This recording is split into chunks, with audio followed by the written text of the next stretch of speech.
National লেভেলে খেলব। তুফান হতে অ্যাটিটিউড লাগে।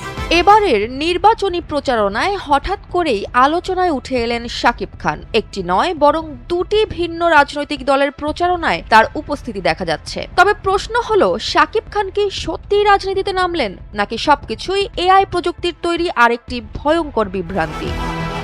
তুফান হতে অ্যাটিটিউড লাগে, চোখের দৃষ্টি লাগে। সম্প্রতি সোশ্যাল মিডিয়ায় ভাইরাল হয়েছে একটি গান, যার শিরোনাম নির্বাচনী প্রচারণায় অংশ নিলেন শাকিব খান। এই গানে এআই প্রযুক্তি ব্যবহার করে শাকিব খানকে মিলিয়ে দেওয়া হয়েছে জামায়াতে ইসলামী আমির ডাক্তার শফিকুর রহমানের সাথে। গানটিকে এমনভাবে উপস্থাপন করা হয়েছে যেখানে শফিকুর রহমান এবং শাকিব খান একসাথে পাশাপাশি মঞ্চে দাঁড়িয়ে ভাষণ দিচ্ছেন, যেন শাকিব খান সরাসরি নির্বাচনী প্রচারণায় অংশ নিচ্ছেন। অনেক দর্শক এটিকে সত্য ভেবেই শেয়ার করছেন। এর আগেও একই কায়দায় তৈরি হয়েছে আরেকটি ভিডিও, যেখানে বাংলাদেশ জাতীয়তাবাদী দলের চেয়ারম্যান তারেক রহমানের সাথে এআই দিয়ে বানানো একটি ভিডিওতে শাকিব খানের উপস্থিতি দেখানো হয়। দুটি ভিডিওই একেবারে পরিকল্পিতভাবে রাজনৈতিক প্রচারণার ঢঙে তৈরি।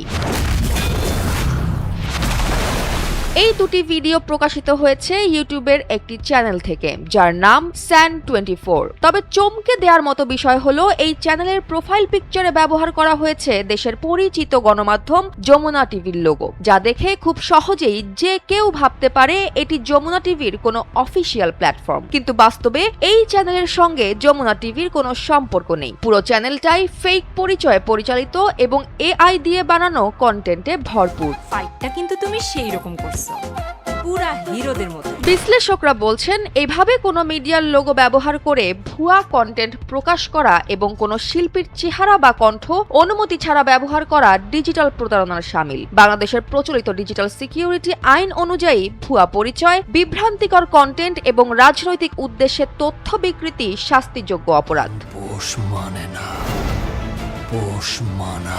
এআই প্রযুক্তি আমাদের ভবিষ্যৎ, কিন্তু ভুল হাতে পড়লে সেটাই হয়ে ওঠে সবচেয়ে বড় অস্ত্র। তাই শুধু গান বা ভিডিও নয়, চ্যানেলের পরিচয় এবং সোর্স যাচাই করাই সবচেয়ে গুরুত্বপূর্ণ। কারণ আজ শাকিব খান, আগামীকাল যে কেউ হতে পারে এই এআই ফাঁদের শিকার। বিশেষ করে নির্বাচনকে সামনে রেখে এই ধরনের এআই কন্টেন্ট আরো বেশি ঝুঁকিপূর্ণ হয়ে উঠছে।